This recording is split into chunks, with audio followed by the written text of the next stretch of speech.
García Pérez en la investigación preliminar que se sigue en su contra por la presunta comisión del delito de colusión agravada y lavado de activos en agravio del Estado. Para efectos de registro, se deja constancia que la presente incidencia tiene asignada el número 43-2018-1. Para efectos de registro, señor asistente, sírvase dar cuenta de los asistentes.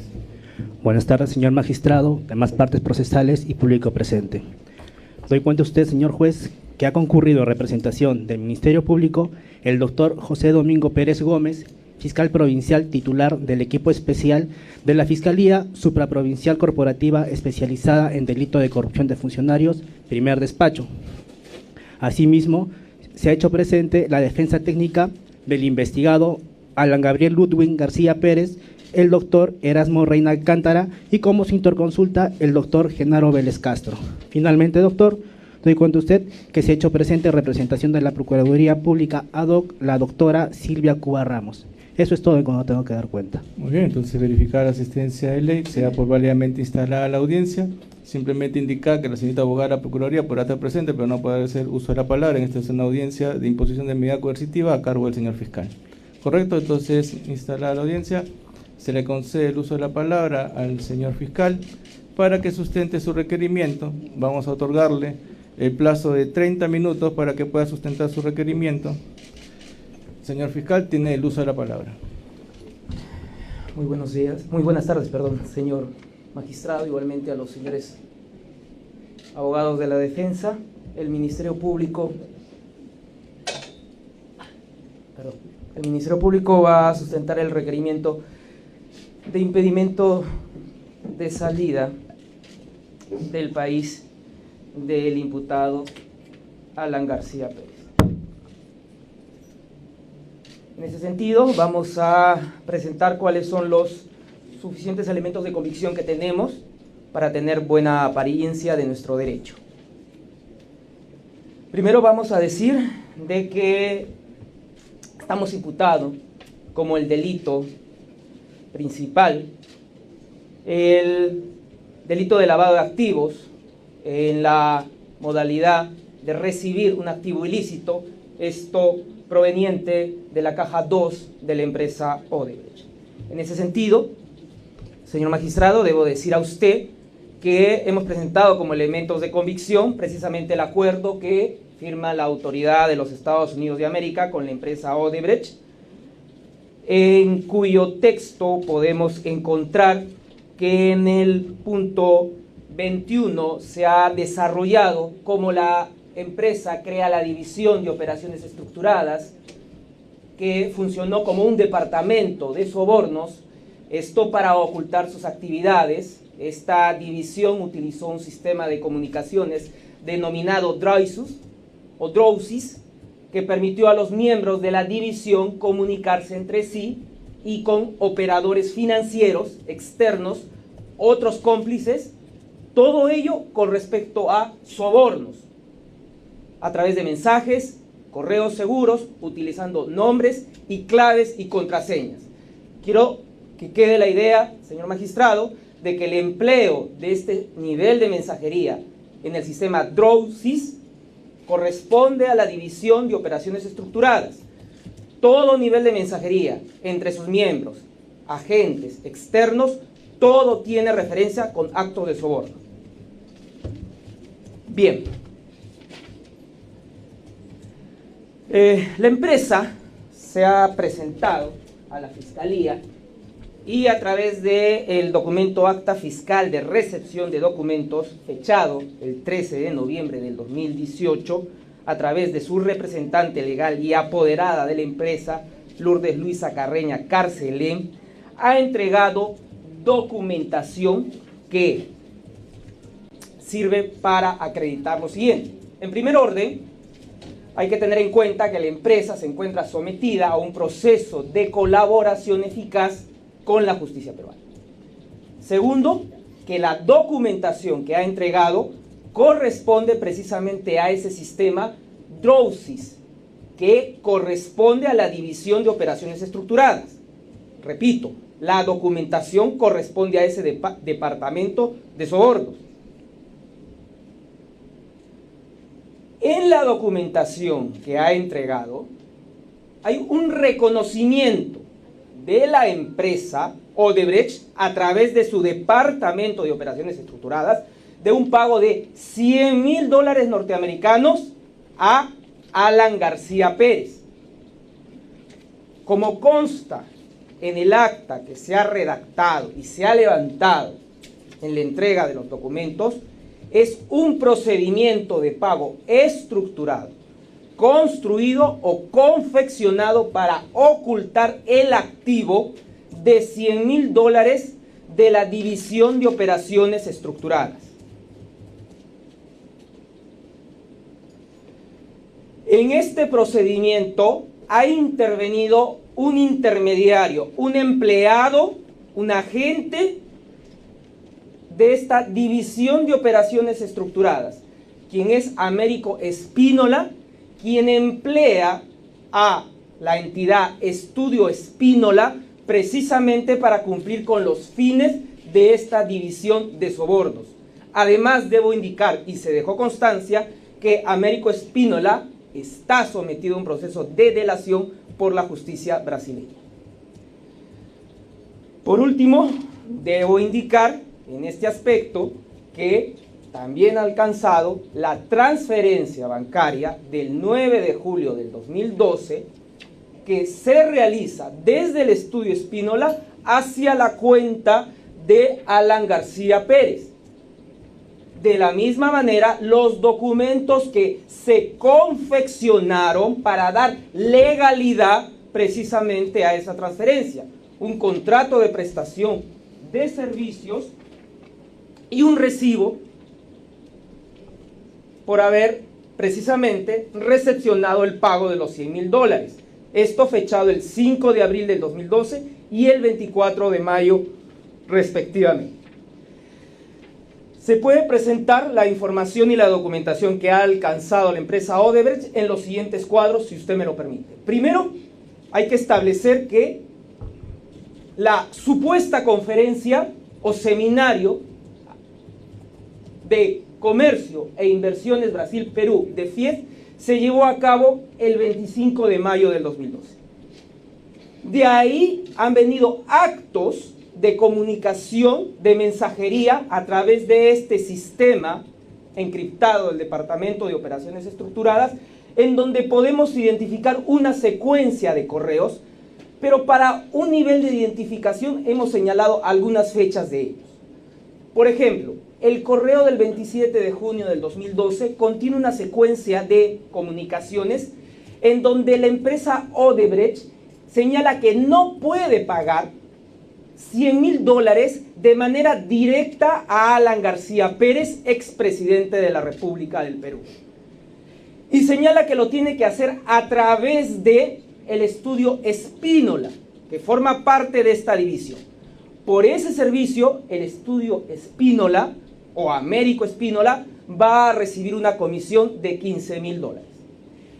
El correo del 4 de julio del 2012 nuevamente es mensajería, comunicaciones, y es ahí donde se dan a conocer los contratos, el contrato de prestación de servicios que realizaría el Estudio Espínola, representado por Américo Espínola, con Alan García Pérez. Pero dése cuenta, señor magistrado, de que se lo fecha o le colocan la fecha 5 de abril del 2012, cuando el servicio ya había sido prestado el 24 de mayo del 2012. Es decir, al 4 de julio se estaba realizando la confección de estos documentos. Y también se comunica el recibo de pago del 24 de mayo del 2012. Y la nota característica o anecdótica que se presenta en este documento es de que se consigna un error en la redacción del documento porque se coloca como fecha del pago 25 de mayo del 2012, pero el documento aparece como que se hubiese firmado el 24 de mayo del 2012. Ambos documentos firmados por Alan García Pérez. Finalmente, entre la secuencia de correos electrónicos está la del 6 de julio del 2012, en donde se comunica que se ha realizado la transferencia bancaria, es decir, de los $100.000 desde la División de Operaciones Estructuradas al Estudio Espínola. Y se comunica que se va a realizar la transferencia del Estudio Espínola a través del Banco de Brasil a la cuenta que tiene Alan García Pérez en el Banco Continental, para comunicar que finalmente ingresa ese depósito en la cuenta de García Pérez el 9 de julio del 2012. Bien, se ha obtenido también como información de fuente abierta o pública del 15 de noviembre del 2018 del portal IDL Reportero, la nota periodística Alan García y la Caja. En ella, de la misma manera, se presenta esta conferencia del 25 de mayo del 2012. Pero en esa nota ya nos están dando precisamente la traducción de lo que consta en estos correos que la empresa, como ya lo he señalado, ha reseñado en el acta del 13 de noviembre del 2018. En esta obtención de fuente pública o abierta, se señala que la comunicación que venía o que viene a ser del 14 de junio del 2012 entre Marcos Grillo, que utiliza el codinome o la clave Bismarck, con Américo Espínola, que utiliza la clave Joe, se señala lo siguiente. El 25 de mayo del 2012, Alan García da una conferencia en la FIES. Dice: tiene que recibir oficialmente $100.000. Ahora está cobrando y nosotros no podemos pagarle. Se refiere precisamente a la División de Operaciones Estructuradas de Odebrecht. Espínola que efectúe el pago.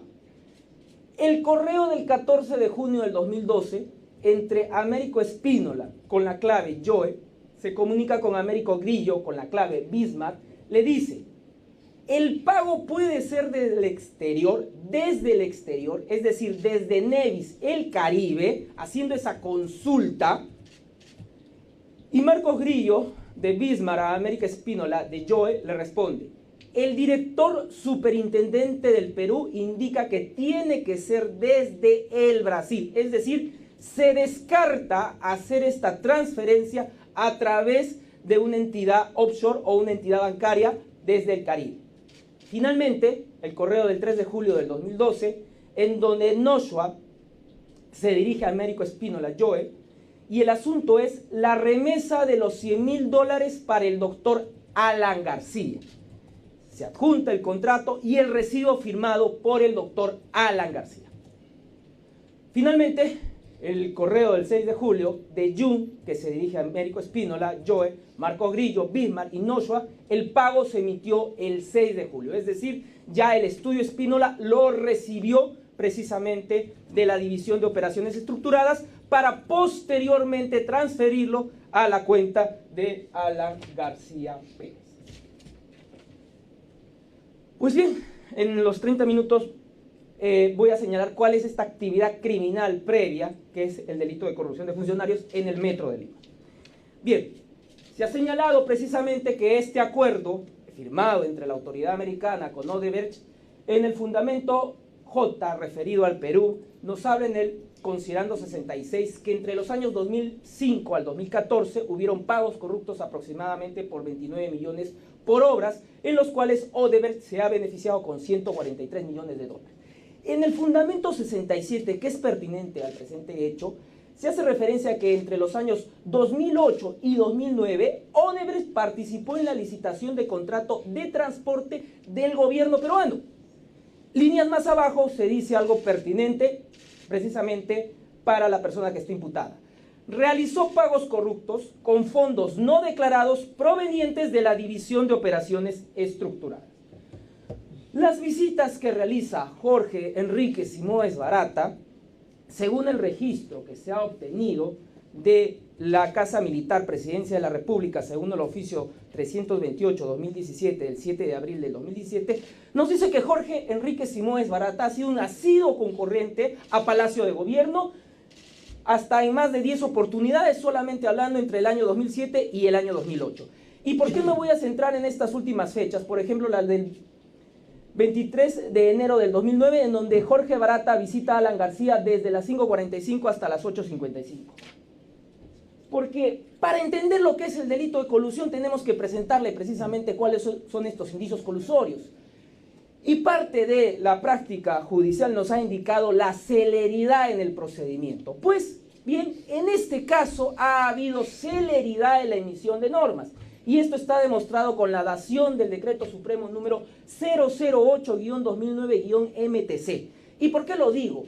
Porque el desarrollo o el cuerpo de este Decreto Supremo nos señala de que Provías Nacional, a través de la nota de elevación número 024-2009-MTC/AC20, presenta un proyecto de Decreto Supremo fechado el 10 de febrero del 2009. Tomemos nota de la fecha, 10 de febrero del 2009.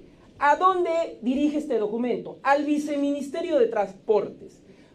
¿En qué fecha lo recibe? 10 de febrero del 2009. Es decir, el mismo día que se está elevando la nota de elevación 024, ese mismo día el Viceministerio de Transporte lo está recibiendo. ¿A qué hora lo está recibiendo? A las 4 de la tarde con 01 minutos.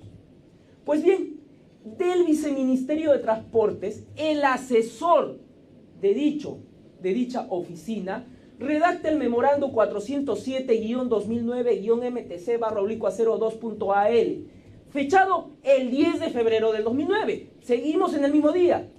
¿Y a dónde lo envía?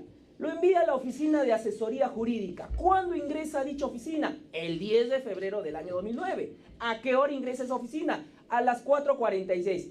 Es decir, en 46 minutos de Provías Nacional pasó al Viceministerio de Transporte y llegó a Asesoría Jurídica. Bien, además Provías Nacional eleva otro documento, el 025-2009-MTC/20 del 10 de febrero del 2009. ¿A dónde lo remite? Nuevamente, Asesoría Jurídica, el 10 de febrero del 2009, a las 7:25. Es decir, Asesoría Jurídica a las 7 de la noche. 25 minutos, tiene dos documentos. Asesoría Jurídica eleva el informe 335-2009-MTC/8 el 10 de febrero al Viceministerio de Transporte en esa fecha a las 10 de la noche 05, salvo que el sello nos diga que haya sido 10 de la mañana, porque así está registrada la hora. Si así fuera, entonces estaríamos indicando de que el orden de los factores ha alterado totalmente el producto y sería ilógico este trámite para la emisión de este Decreto Supremo. Pero bien, sigamos. Con el oficio 213-2009-MTC/04, la Secretaría General del Ministerio de Transporte, al día siguiente, el 11 de febrero del 2009, remite el proyecto del Decreto Supremo a la Secretaría del Consejo de Ministros y lo recibe el mismo día, a la 1:50 de la tarde. El Decreto Supremo es firmado el 12 de febrero del 2009, publicado el 13 de febrero del 2009, Decreto Supremo número 08-2009-MTC. Con este decreto se retira de la competencia de la Municipalidad Metropolitana de Lima el proyecto del tren eléctrico o metro de Lima. Como dice esta norma, se encarga a Provías Nacional el proyecto del sistema eléctrico de transporte masivos de Lima Callao, tren eléctrico o metro de Lima. Bien, ¿qué es lo que sucede en ese contexto temporal? Alan García Pérez viaja con Jorge Barata en el avión presidencial al Cusco. Según la orden de emisión de la Fuerza Aérea del Perú, la número 021-2009, se certifica precisamente este vuelo en el Boeing 737-número 528-358, ruta Lima-Cusco-Lima. Según el programa presidencial que ha alcanzado la entidad del jueves 19 de febrero del 2009, el motivo del viaje fue la inauguración de kilómetros de la carretera interoceánica tramo 2. Cuando se le ha hecho la consulta a Enrique Cornejo Ramírez, ministro de Transporte de aquella época, en su declaración del 2 de agosto del 2017, él ha indicado que Barata integraba la comitiva del viaje.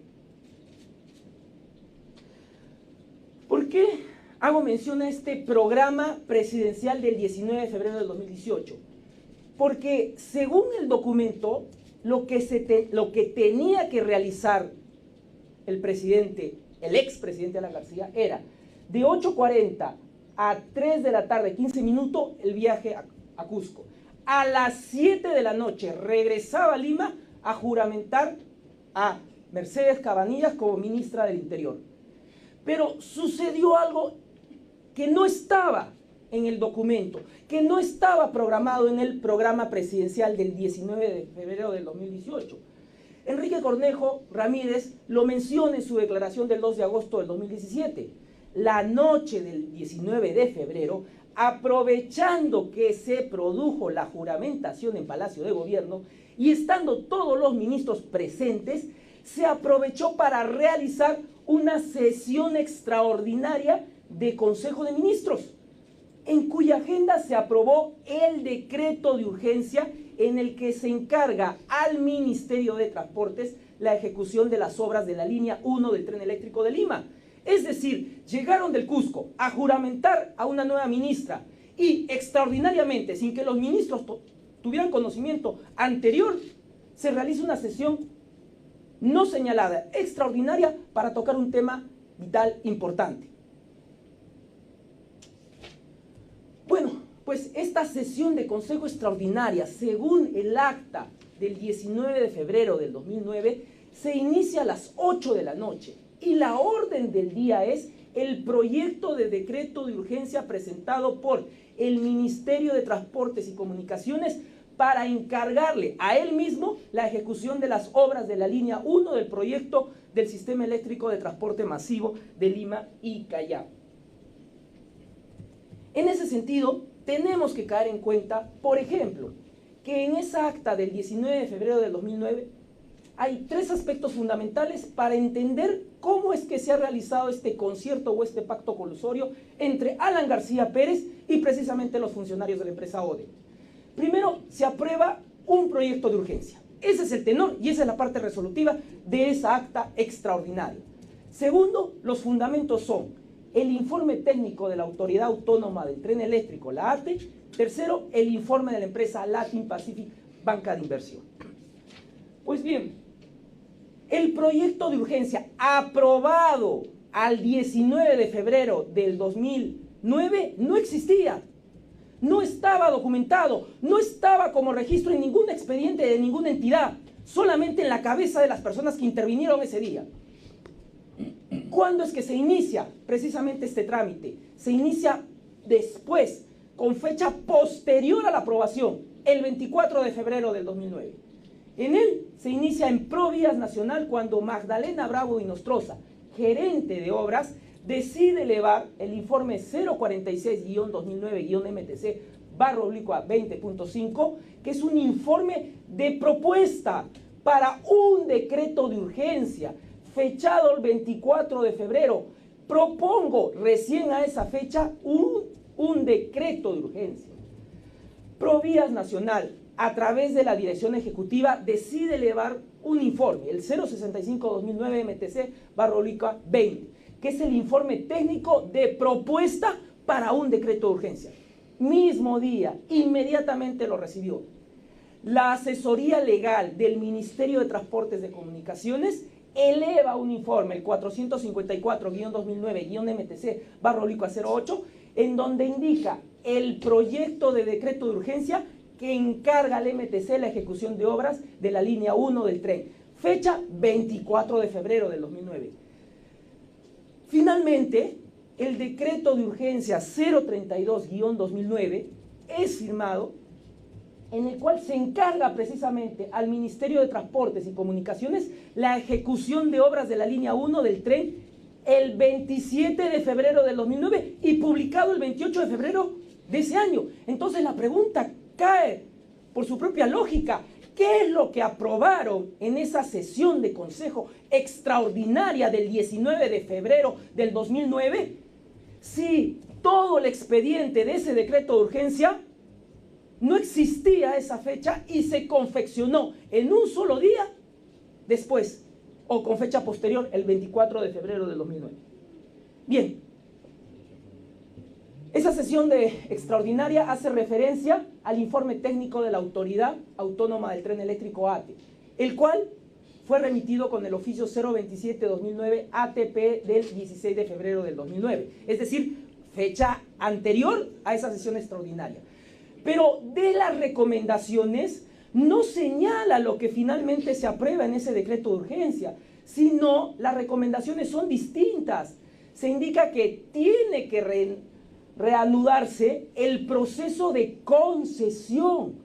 Y el decreto de urgencia y los actos posteriores lo que buscaban con el Metro de Lima es la obra pública vía proceso de licitación.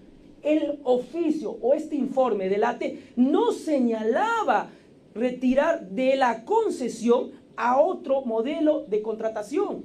Tercero, indicaba que la ejecución del proyecto tenía que ser llave en mano, es decir, que quien ganara la concesión se encargara de la construcción, ejecución y luego el Estado finalmente le pagaría. Pero en este caso, lo que buscó el decreto de urgencia precisamente era realizar precios unitarios que no correspondían por la envergadura de la obra.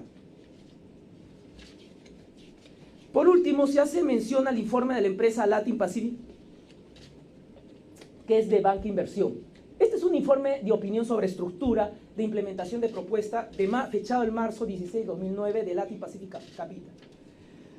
¿Qué es lo que señala en este informe? Señala cuáles son los próximos pasos y dice: consideramos que la Municipalidad Metropolitana de Lima debe definir la entidad a cargo de la Dirección Central unificadora para la implementación del proyecto y solicitar a Proinversión un rápido procesamiento de la concesión. En ningún aspecto de este informe señala que el proyecto del tren eléctrico debe salir de la Municipalidad Metropolitana de Lima al Ministerio de Transportes.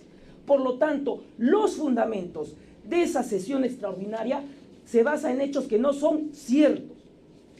Por lo tanto, hemos hecho la calificación al delito de lavado de activos previsto en el artículo 1 y 2 del decreto legislativo 1106, como actividad criminal previa el delito de colusión previsto en el artículo 384 de la ley 27.713.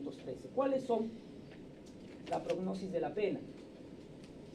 Delito de lavado de activos, artículo 1 y 2 del decreto legislativo 1106, de 8 a 15 años es la pena, por lo tanto estamos superando largamente lo que establece la norma procesal penal, y en el caso de la colusión, como ya he indicado, que es una actividad criminal previa, de la misma manera.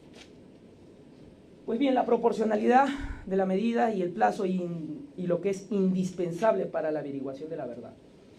Se tienen que realizar actuaciones de investigación respecto a la información de la empresa Odebrecht. He mencionado la documentación que está remitiendo la empresa. No solamente se va a concluir, como se ha señalado en la disposición y ampliación de diligencias preliminares, con esta información. Es probable que llegue más documentación conforme vaya avanzando la investigación. Por lo tanto, se tiene que hacer la traducción de esa información y precisamente que ingrese al expediente fiscal. También están las declaraciones que tienen que prestar los funcionarios de la empresa en los distintos niveles en los que han participado. También hay el reconocimiento de la documentación que tienen que realizar estos funcionarios de la empresa, precisamente de la intervención que han tenido. Américo Espínola, la persona de Grillo y todos los funcionarios que han tenido un tipo de intervención precisamente en este mecanismo. Todos estos actos se tienen que realizar por cooperación judicial internacional. Por lo tanto, estamos indicando de que va a ser una investigación compleja, o es una investigación compleja. Pero también hay que hacer actos que van a someter al imputado Alan García Pérez. Primero, el secreto bancario. Tenemos que determinar, más allá que de seguro la defensa va a indicar que se allana y que está y ha presentado el levantamiento del secreto bancario, tenemos que ver precisamente, certificar si es una información correcta, como la que nos está llegando, que ya se evidencia algún tipo de contradicción con lo que ha presentado en el desarrollo del proceso. Se tiene que realizar una pericia contable, precisamente los ingresos, una pericia valorativa respecto a la actividad que está siendo materia de cuestionamiento, una pericia grafotécnica, tenemos documentación que precisamente tenemos que someter a la persona del imputado Alan García Pérez para que se pueda realizar estos actos de investigación, la propia declaración del imputado. Pero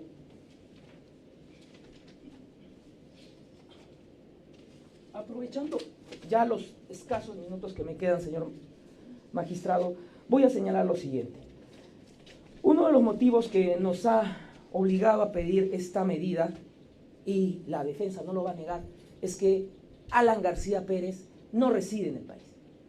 Según los escritos que se han acompañado como elemento de convicción, presentados en copia certificada ante el Tercer Juzgado Unipersonal del Sistema Anticorrupción, expediente 17-2011, Alan Gabriel Ludwig García Pérez señala lo siguiente: es de conocimiento público que desde el año pasado vengo radicando en la ciudad de Madrid, España, en la dirección señalada en el exordio del presente escrito, ciudad en la que vengo cumpliendo actividades de orden académico, por lo que me resulta un imposible poder acudir con la diligencia dispuesta. ¿Cuál es ese domicilio? Según el documento, residencia en Paseo del Pintor Rosales 78, Madrid, 28008, España. Firmado Madrid, 19 de febrero de 2018, Alan García Pérez, DNI 077 68 359, Erasmo Reina Alcántara, abogado, registro CAL 29306. En ese mismo expediente volvió a presentar otro escrito, el del 27 de febrero del 2018.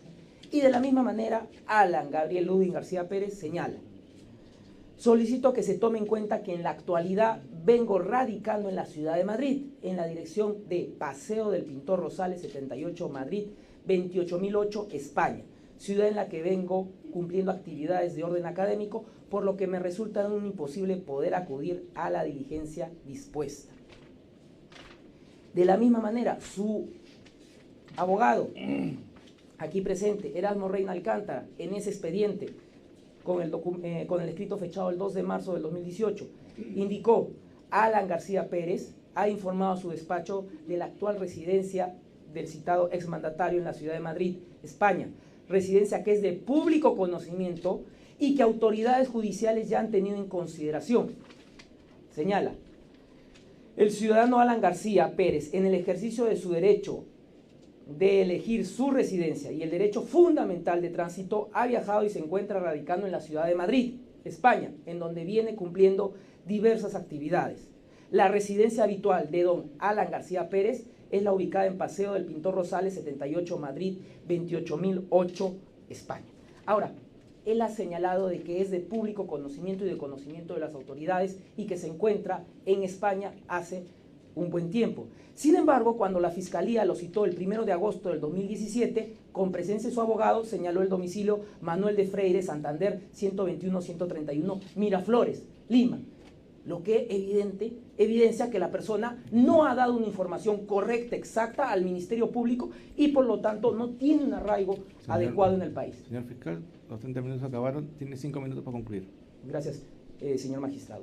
Además, Migraciones nos ha remitido con el oficio 848-2008, Migraciones de fecha 15 de noviembre del 2018, el movimiento migratorio actualizado de Alan García Pérez, en donde se registran las salidas de territorio peruano del 21 de octubre del 2018, 8 de septiembre del 2008, 6 de agosto del 2018, 19 de junio del 2018, 30 de marzo del 2018, 12 de enero del 2018, es decir, tiene un movimiento de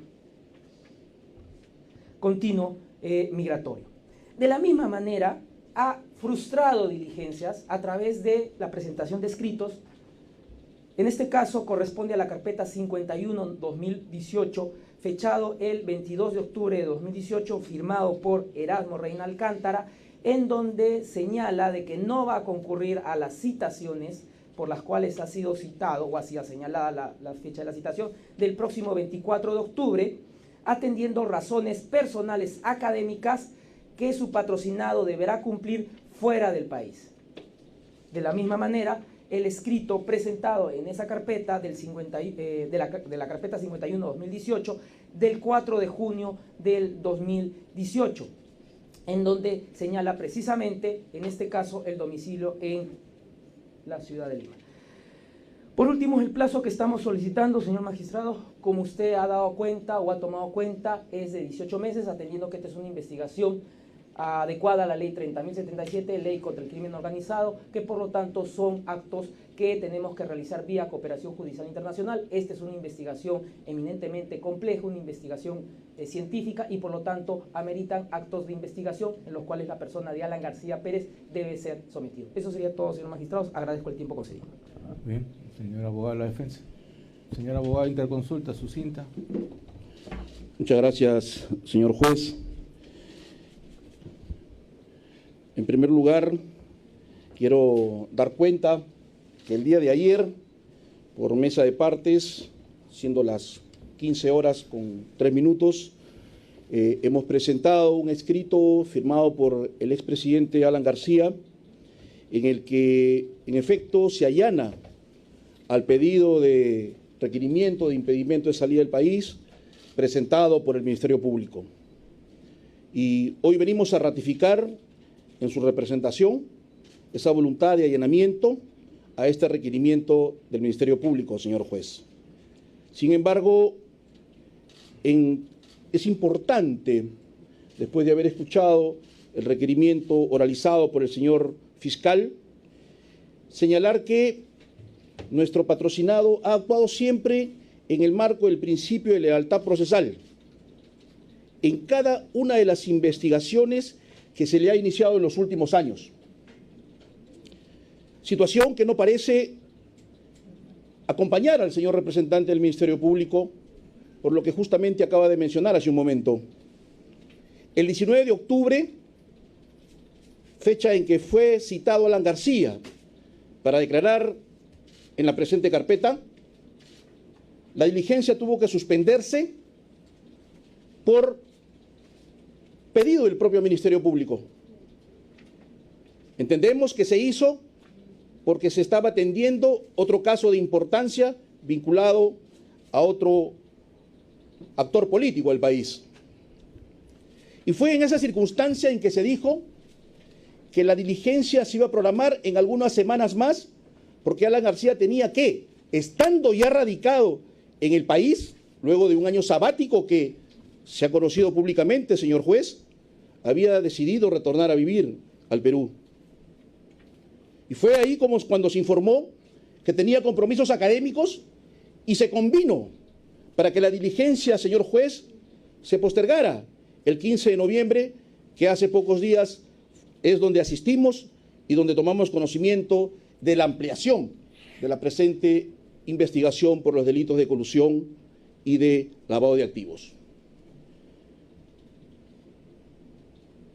Señor, queremos sostener que este expediente de investigación preliminar no data desde hace un mes. Son 19 meses que en la investigación de tráfico de influencias se viene investigando a Alan García. Y es el propio Alan García quien ha solicitado dar su manifestación desde un inicio. Por eso es que desde el año pasado, en el año 2017, hace casi un año ya, prestó su primera manifestación en esa investigación.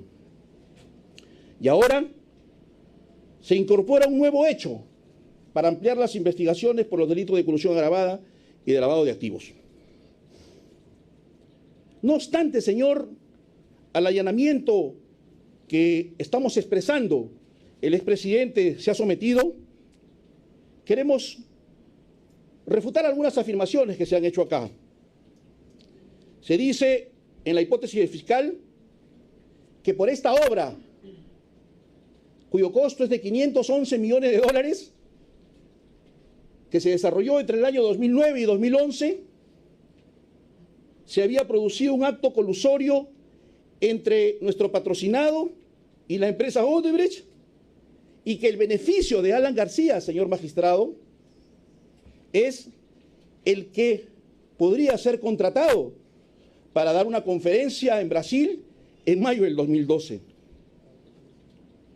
En consecuencia, señor magistrado, ya no estamos ante los millones depositados en Andorra, ya no estamos ante el pago de empresas offshore, como se ha venido sucediendo en estos actos de corrupción que se conocen por parte de esta empresa, sino que nuestro patrocinado sería contratado para dictar una conferencia en el mes de mayo con el respectivo pago de sus honorarios. Esa es la imputación que ahora nos trae el señor fiscal para hablar de colusión agravada y para hablar de lavado de activos. Señor, este es un texto publicado en el año 2013. Y en este texto, que ha sido vuelto a publicar en el año 2016, contiene toda la información, absolutamente toda la información respecto a sus ingresos, a los ingresos de Alan García. Y contiene toda la información respecto a las conferencias dadas por Alan García en los últimos años, luego que dejara de ser presidente de la República. Conferencias que se han dado en diferentes partes del mundo, señor. Y en este mismo texto obra justamente el contrato al que se hace mención acá para dictar una conferencia en Sao Paulo ante la Fiespi, ante cientos de empresarios que conforman este gremio empresarial de Sao Paulo, el más grande, conformada por más de 100.000 empresarios del Brasil. Esta información, señor magistrado, es pública. Esta información, señor magistrado, ha sido presentada a la Fiscalía de la Nación. Esta información ha sido presentada por el investigado Alan García, por el expresidente, al Congreso de la República. ¿Y quién en su sano juicio se pone la soga al cuello para poner las pruebas de algún acto ilícito para que sea investigado? Lo hizo, señor, porque su actuación ha sido absolutamente transparente y ha querido difundir con claridad todos sus ingresos de los últimos años, señor. Acá está, como prueba de que lo que se dice acá, que es un acto oculto, que es un acto que se ha conocido recientemente sobre quienes conformaban esta bendita Caja 2, no tienen absoluto que ver con nuestro patrocinado.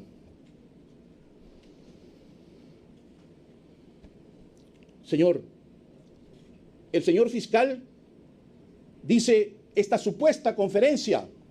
Señor, la supuesta conferencia sí se produjo. Y si usted o cualquier ciudadano o cualquier actor procesal ingresa a algún buscador del internet, va a encontrar que hay notas de prensa respecto a la conferencia que dio el señor Alan García en mayo del 2012.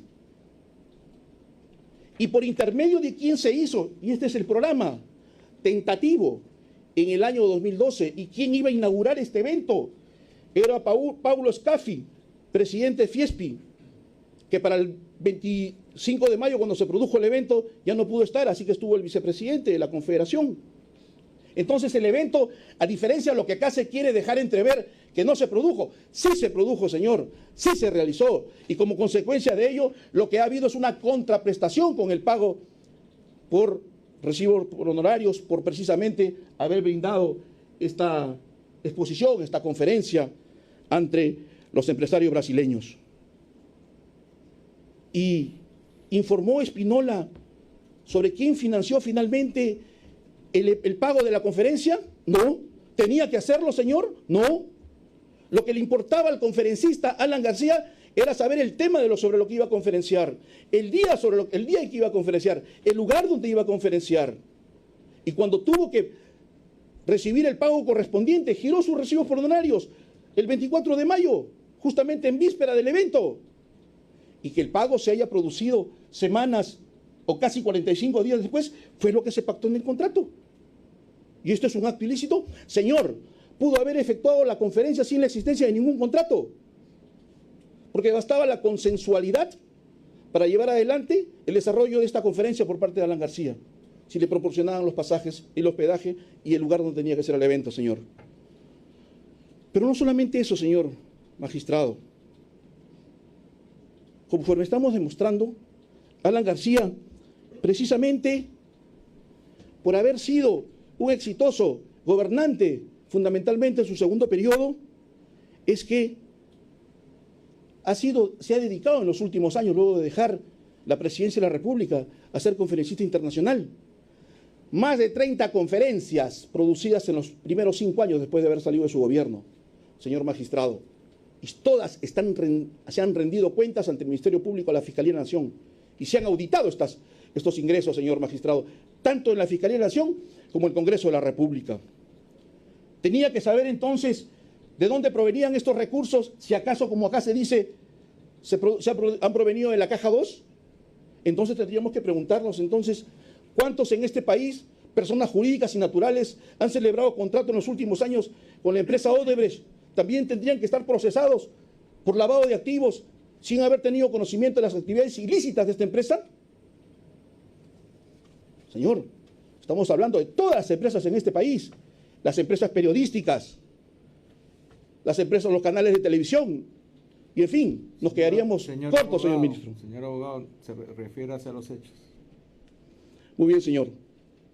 Entonces, quiero señalar que es una actividad habitual, legal, de Alan García Pérez, como ex jefe de Estado, el ser conferencista internacional. Y como producto de ello, a lo que se ha referido como lavado de activos, el señor representante del Ministerio Público obedeció precisamente a uno de estos eventos. Esto en el ejercicio de su derecho constitucional a la libre contratación. Señor, se ha mencionado acá la dación de un decreto de urgencia y de un decreto supremo como parte de este pacto colusorio que da lugar al pedido del Ministerio Público. Señor, ¿es una actividad o un ejercicio regular de un jefe de Estado y del Poder Ejecutivo dictar decretos de urgencia? Artículo 118, numeral 19 de la Constitución Política. Y todas estas normas, señor, están revestidos del principio de presunción de constitucionalidad. Y todos estos decretos de urgencia han sido informados al Congreso de la República y ninguno ha sido derogado. Y este decreto de urgencia 032 es uno de los 380 decretos de urgencia que se dictaron durante la gestión del expresidente García, precisamente para posibilitar el desarrollo, no para beneficiar a una empresa o a determinadas empresas, sino para posibilitar el desarrollo de las obras. Como en este caso el 032 posibilitó el regreso, y quiero mostrar acá, señor, por qué razón tuvo que ser un decreto de urgencia el 032. Porque a través del decreto de urgencia 058-2001, el tren eléctrico, la obra, la continuación del Metro de Lima, pasó a la Municipalidad de Lima Metropolitana. Y luego de ello, señor, se han dado una serie de leyes. La ley 28253, que declaró la necesidad de utilidad pública la ejecución del tren eléctrico.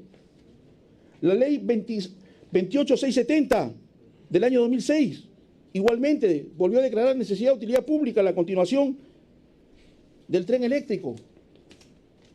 Y acá se dice que se celebró un Consejo de Ministros extraordinario como algo inusual.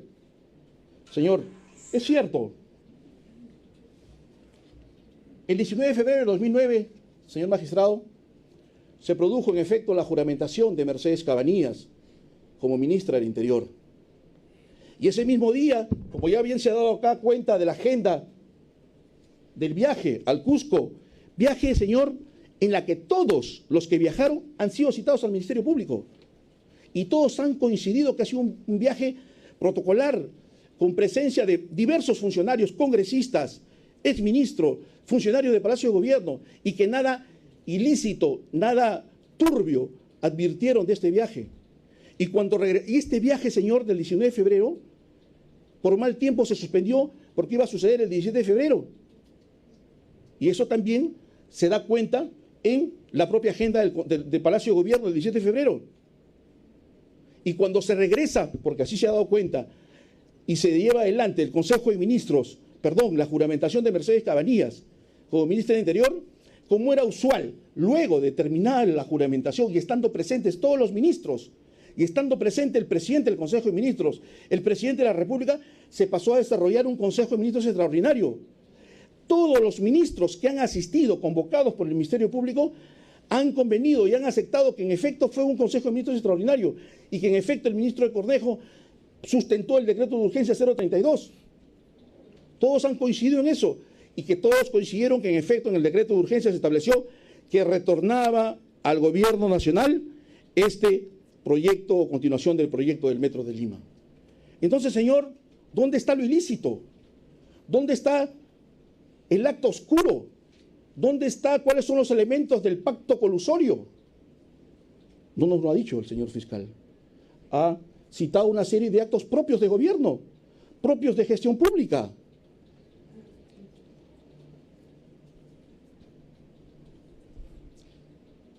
Señor juez,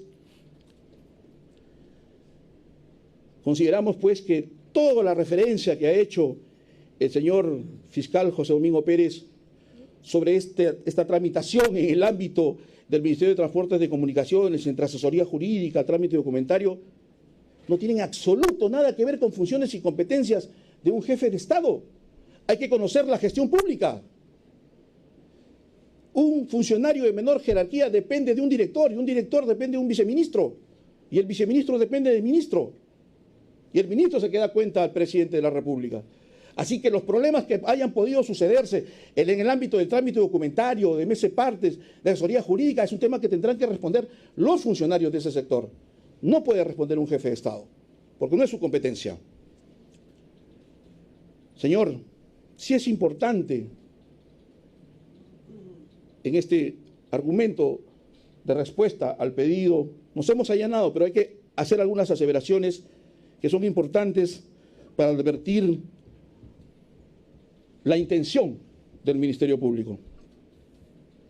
Señor, el señor fiscal en su requerimiento sostiene, leo, que existe peligro de fuga del ciudadano Alan García y lo fundamenta señalando, abro comillas, dada la magnitud de la gravedad de los hechos que son materia de investigación y por las altas penas previstas para los delitos investigados. Señor, ¿acaso es la primera vez que Alan García responde en diligencias preliminares por hechos como los que investiga el Ministerio Público a través del señor José Domingo Pérez? Carpeta 216-2015, Primera Fiscalía Corporativa de Lavado de Activos, fiscal José Castellanos, lavado de activos, criminalidad organizada. Carpeta 56-2017, Fiscalía Corporativa, delito de corrupción de funcionarios, doctora Córdoba Alcántara, fiscal, delito de colusión, negociación incompatible, aprovechamiento indebido del cargo. Carpeta 186-2017, Segunda Fiscalía Provincial Especializada de Corrupción de Funcionarios, fiscal Mora Valareso, delito, corrupción de funcionarios, cohecho pasivo propio.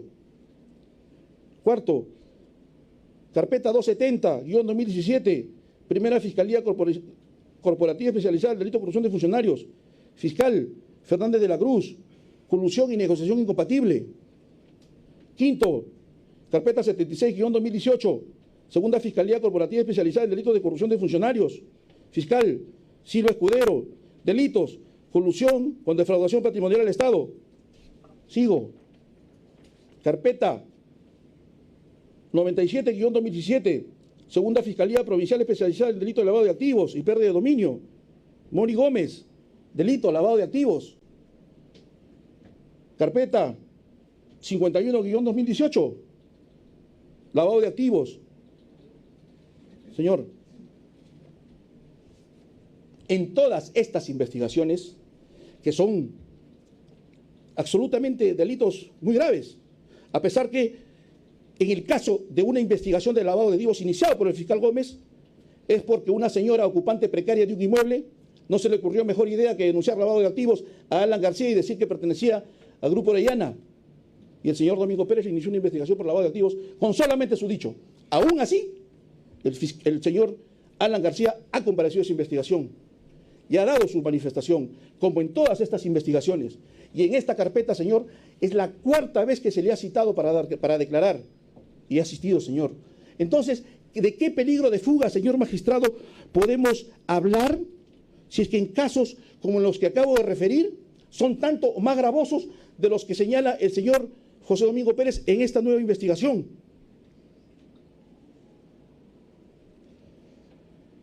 ¿No es verdad entonces, señor juez, que exista un peligro de fuga como el elemento que el fiscal señala?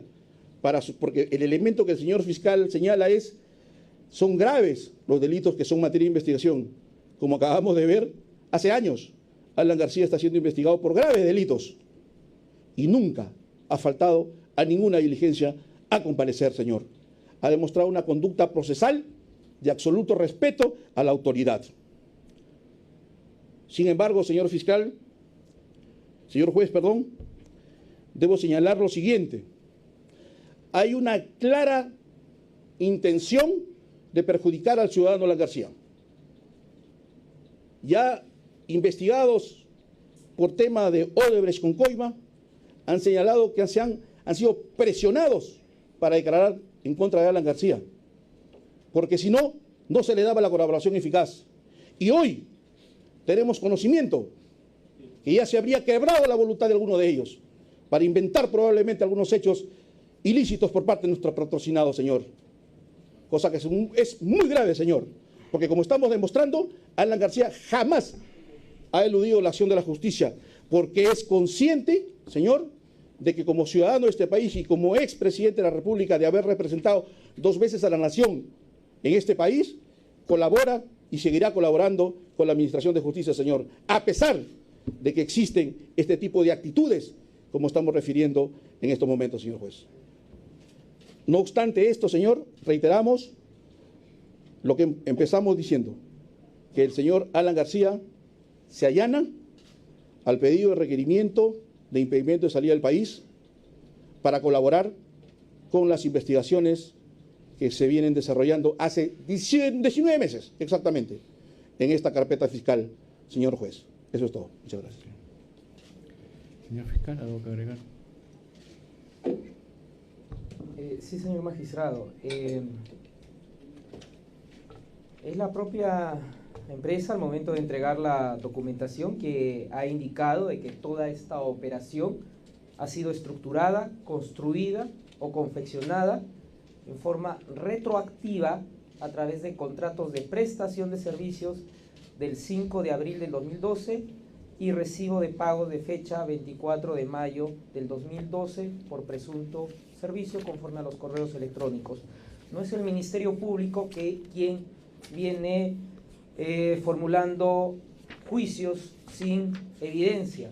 Por el contrario, hemos dado cuenta en la presentación de nuestro requerimiento de que ahora sí se le va a investigar como corresponde al ciudadano Alan García Pérez por haber recibido dinero de la empresa Odebrecht. Y dice el abogado de la defensa que se allana al pedido del Ministerio Público. Pero cuando este representante del Ministerio Público trató de interrogarlo en el proceso juicio oral seguido ante el tercer juzgado unipersonal expediente 017-2011, que he acompañado en copia certificada, porque hasta en 2 oportunidades y a través de su abogado presentó escritos en donde él señaló que él era residente en Paseo del Pintor Rosales 78, Madrid 28008, España. Y ahora resulta que el abogado defensor nos indica de que no, es cierto, que era residente en el Reino de España. En todo caso, atendiendo de que ha habido un allanamiento, una conformidad, en todo caso como corresponde en materia procesal penal, dejamos a criterio de usted la resolución correspondiente, solicitando que se declare fundado nuestro pedido. Señor abogado. Sí. Señor. A ver, para aclarar, el que se ha presentado como abogado es el doctor que ha hecho el uso de la palabra. Usted está como interconsulta, así que no puede participar de la audiencia. Señor abogado. Sí. Parece que hay un problema de tiempos con el señor representante del Ministerio Público. Primero, el tiempo avanza, señor. Y la referencia de la residencia de Alan García en España es pasado, es pretérito. Pretérito pluscuamperfecto. Tiempo pasado, hace un año.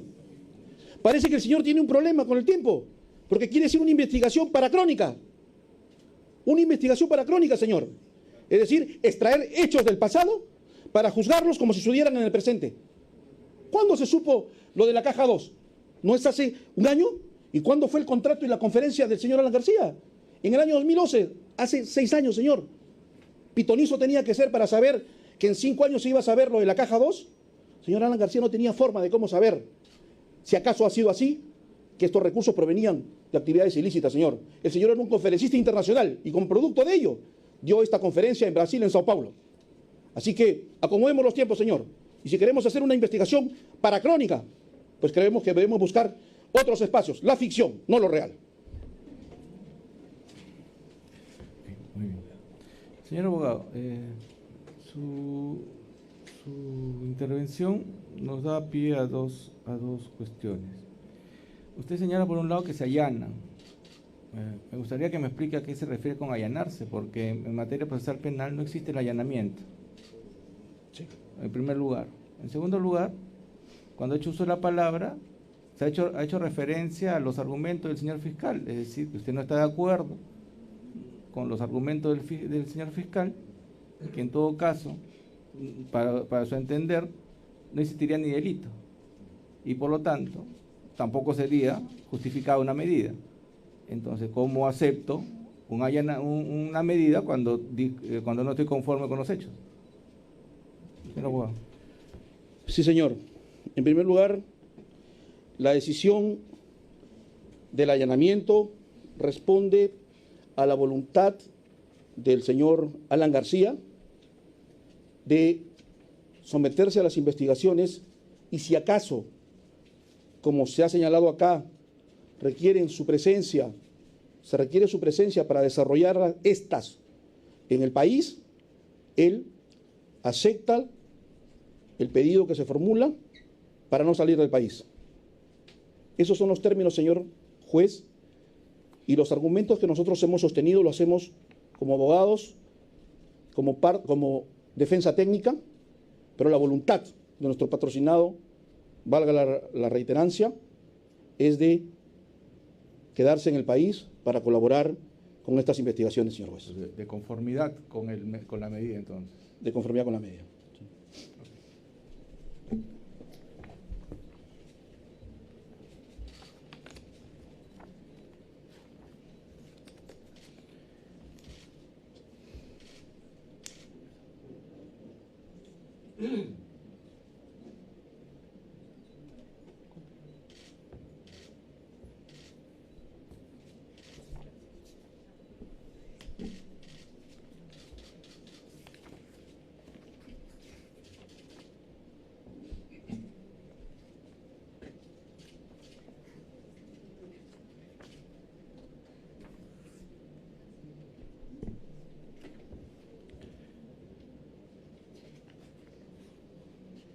Señor fiscal, para concluir, ¿qué diligencias estarían programadas o ya programándose para que el investigado pueda concurrir? Como hemos señalado en el requerimiento, señor magistrado, se ha señalado. En primer orden tenemos que, previamente a las diligencias que corresponden al acopio de la información respecto a dicha persona, es decir, declaraciones, pericias, grafotécnica, porque hemos hecho mención a documentos, pericias contables respecto a los ingresos, pericia valorativa respecto a esta conferencia que supuestamente ha sido de $100,000, pero que el pago corresponde a ese monto. Se tiene que recabar la declaración de los funcionarios que han intervenido en ese orden, tanto de Américo Espínola, Marco Grillo y otros funcionarios de la División de Operaciones Estructuradas de Odebrecht y de la propia empresa Odebrecht. Luego de ello, a la par o antes, la traducción de la documentación que nos ha llegado, el reconocimiento de la documentación, en ese caso, tanto de los funcionarios de la empresa Odebrecht como de la propia persona de Alan García Pérez. Todo esto, sin intervención del señor Alan García, todo esto va a corresponder a través del mecanismo de la cooperación judicial internacional. Una vez dada la respuesta de ese mecanismo o del resultado de ese procedimiento, es ahí donde comenzaremos con las diligencias que corresponde al imputado Alan García Pérez. Esto no obsta que se vayan a estar recabando el secreto bancario, el secreto tributario, el levantamiento de la reserva tributaria, las pericias que ya he indicado, y a la vez ya hemos oficiado al despacho del fiscal de la Nación para que remita el original, no copia, el original del expediente de enriquecimiento ilícito seguido contra Alan García Pérez, y entre otras diligencias, señor magistrado, atendiendo de que no solamente la imputación es lavado de activos, es colusión como el delito determinante, pero que también en el desarrollo de la investigación esta se ha seguido por tráfico de influencia, situación que ha sido corregida por quien habla al momento de asumir esta investigación. Ok, muy bien. Vamos a resolver. Resolución número 4, Lima, 17 de noviembre del año 2018. Autos vistos y oídos. El requerimiento fiscal de impedimento de salida del país en contra del investigado Alan Gabriel Ludwig García Pérez en las diligencias preliminares que se siguen en su contra por la presunta comisión del delito de colusión agravada y lavado de activos en agravio del Estado.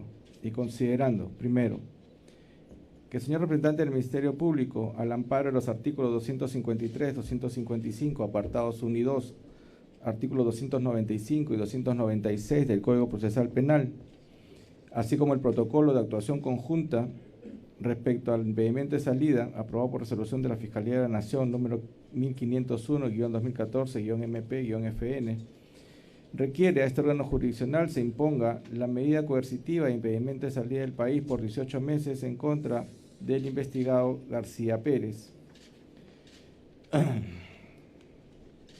Al respecto, el señor fiscal sostiene en su requerimiento escrito, y ha podido oralizarlo en esta audiencia, que dicha medida resulta indispensable para la averiguación de la verdad,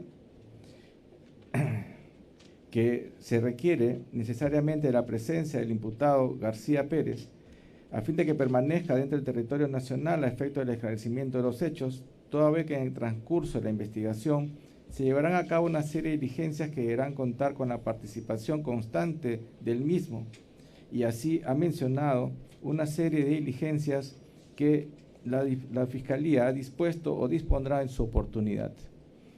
De otro lado, también ha sostenido que esta medida cumple con el principio de proporcionalidad. Y por último, ha señalado que existen suficientes elementos de convicción para dar cuenta de los hechos punibles que se le atribuyen al investigado y que ameritan en esta oportunidad la imposición de la medida, toda vez que superan largamente el límite temporal que exige la misma.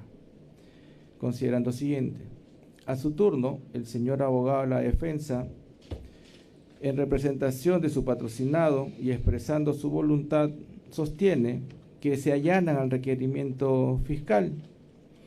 Sin embargo, ha hecho algunas observaciones a los fundamentos de la medida, pero ha hecho precisión en el sentido que debe tomarse en cuenta la lealtad procesal de su patrocinado en todas las investigaciones que se giran en su contra, y que en buena cuenta el objeto de la presente investigación, que radica en el pago de $100,000 por una conferencia, ello se debió a que luego de su periodo de gobierno se dedicó a ser un conferencista internacional, lo cual se encuentra plenamente justificado y es perfectamente lícito. Considerando siguiente,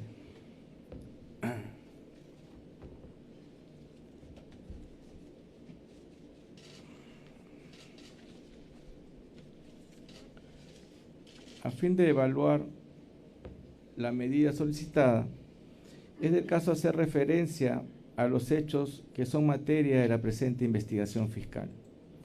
Así se tiene que, según la disposición de investigación preliminar, el Ministerio Público, en cuanto al delito de colusión agravada, le atribuye al investigado Alan García Pérez, que en su calidad de funcionario público, es decir, presidente de la República durante el periodo julio del 2006 a julio del 2011, habría realizado actos colusorios con funcionarios de la empresa Odebrecht con la finalidad que se le adjudique la buena pro del proyecto Sistema Eléctrico de Transporte Masivo de Lima y Callao, tramo 1 y 2 en agravio del Estado, siendo que para tal efecto habría determinado la modificación del marco legal previo establecido para iniciar la ejecución de proyectos de infraestructura por parte del Estado, con la dación de decretos de urgencia tales como el número 32-2009, 34-2009, 42-2009, 63-2009, 107-2009, 117-2009, así como los decretos supremos número 081-2010-EF y 262-2010-EF, con la finalidad de establecer un procedimiento especial en la preparación,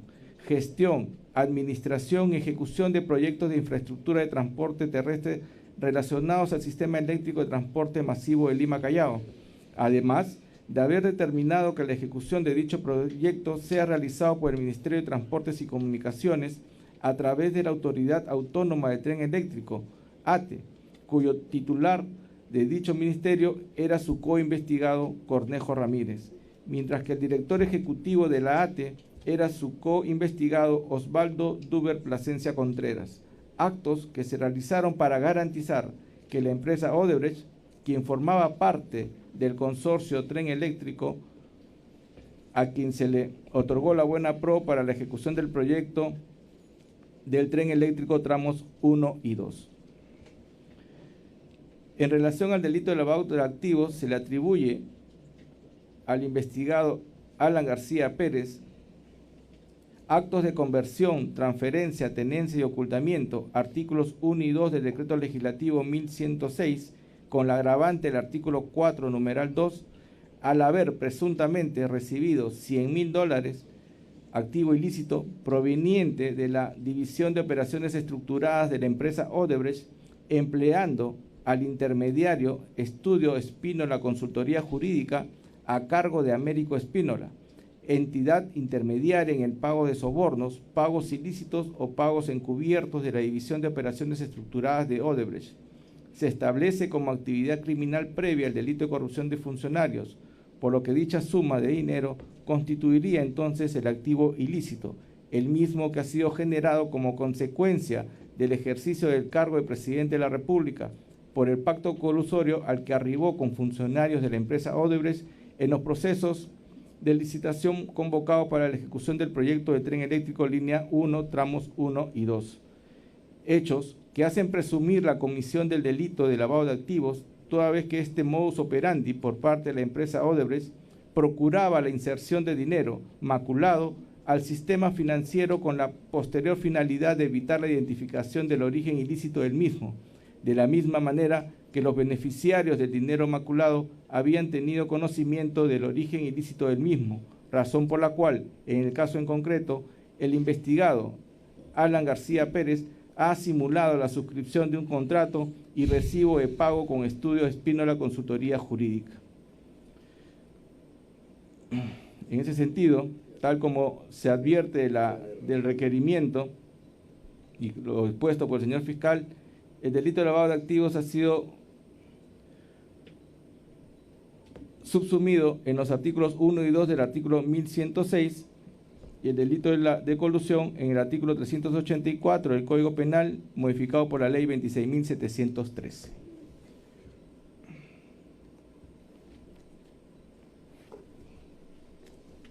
Considerando siguiente. Una primera cuestión a señalar es lo referido a la oportunidad en la que se solicita la presente medida y el grado de sospecha que se requiere. En este extremo nos encontramos en diligencias preliminares en donde el nivel de sospecha que se requiere es el de, conforme lo ha establecido la sentencia plenaria casatoria 1/2017, es el de sospecha simple. Es decir, no se requiere unos elementos de convicción acabados o de entidad suficiente que acrediten la presunta comisión del delito o la responsabilidad del imputado. Basta verificar algunos datos indiciarios que permitan dar apariencia del delito y la vinculación del investigado con los mismos. En ese sentido también es del caso señalar que resulta perfectamente posible dictar una medida de coerción de carácter personal en la etapa de diligencias preliminares, conforme ya este juzgado ha sostenido en anteriores oportunidades, e igualmente la jurisprudencia viene señalando que ello resulta perfectamente posible, teniendo en cuenta que la Corte Suprema ha establecido ya sendos pronunciamientos con respecto a últimos casos que se llevan contra altos funcionarios del Estado, a quienes se les ha impuesto la medida de impedimento de salida durante las diligencias preliminares. Por lo tanto, esta medida resulta perfectamente amparada en la ley, por lo que es del caso verificar el cumplimiento de los presupuestos que la misma exige.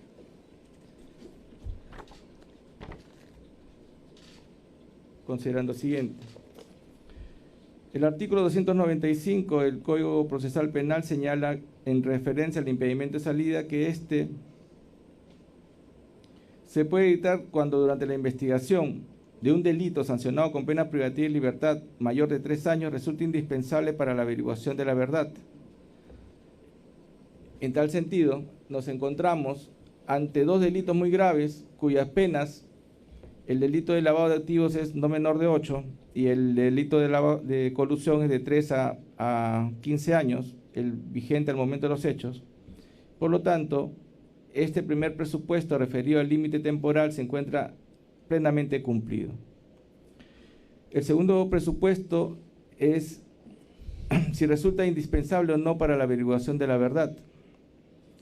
En este extremo es el caso referirnos al allanamiento formulado por la defensa y el investigado García Pérez. En principio, señalar que el allanamiento no es una figura procesal penal. Esto responde a una lógica del proceso civil. Debemos entender en ese sentido que lo expresado por la defensa es un consentimiento, una conformidad a las razones expuestas por el señor fiscal para que se disponga esta medida. No podría entenderse de otra manera un allanamiento, toda vez que, conforme repito, esta es una figura eminentemente civil y no penal. Siendo así, habiendo expresado la conformidad por parte de la defensa del investigado García Pérez, es el caso también señalar que el juez tiene un deber de garantías y debe verificar el cumplimiento de los presupuestos al margen de la expresión de voluntad de la defensa y del investigado. Considerando siguiente. En ese sentido, este juzgador advierte que efectivamente existen suficientes elementos de convicción que amparan los hechos ilícitos que viene investigando el señor fiscal. Y para ello basta señalar el acta fiscal de recepción de documentos, conforme lo ha señalado el señor fiscal en esta audiencia y que forma parte de su requerimiento escrito, en el cual da cuenta que dicha diligencia llevada a cabo el 13 de noviembre del 2018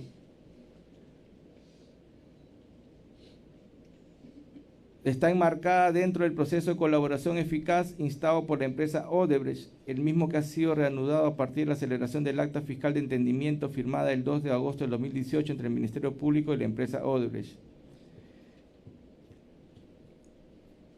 Asimismo, se deja constancia en esa acta que la empresa Odebrecht procede a declarar que la documentación se encuentra en idioma portugués y proviene del sistema DROUSIS, del sector o división de operaciones estructuradas de Odebrecht, cuyo sistema se encuentra bajo custodia del Ministerio Público Federal de Brasil.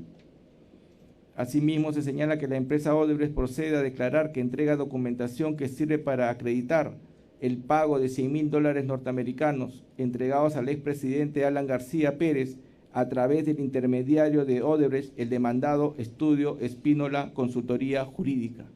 Por lo tanto, los documentos a los que se ha hecho referencia en esta audiencia, tales como los contratos de prestación de servicios, el recibo de pago, los correos electrónicos, a través de este sistema encriptado de la empresa Odebrecht, fueron proporcionados por esta misma empresa, lo cual infiere la participación en la entrega de dinero proveniente de fuente ilícita. Son documentos entregados en el marco de una colaboración eficaz por la propia empresa Odebrecht. Que ello amerita no solo la investigación en este caso, sino la imposición de la medida a fin de que los hechos sean aclarados conforme corresponda, pues si bien la defensa sostiene que debido a que su patrocinado fue un exitoso gobernante y que en virtud a ese gobierno de éxito que tuvo, se le contrataba como conferencista internacional, pagándole elevadas sumas de dinero, lo que corresponde es verificar efectivamente el pago concreto de esta conferencia, que conforme a los documentos entregados por la empresa brasilera, corresponderían o habrían salido del sector o división de operaciones estructuradas, lo cual amerita pues la investigación que viene llevando a cabo el representante del Ministerio Público, y que la medida deberá ser aceptada para que el investigado permanezca en el territorio nacional y pueda ser requerido las veces que considere el Ministerio Público para los actos de investigación que ha dispuesto.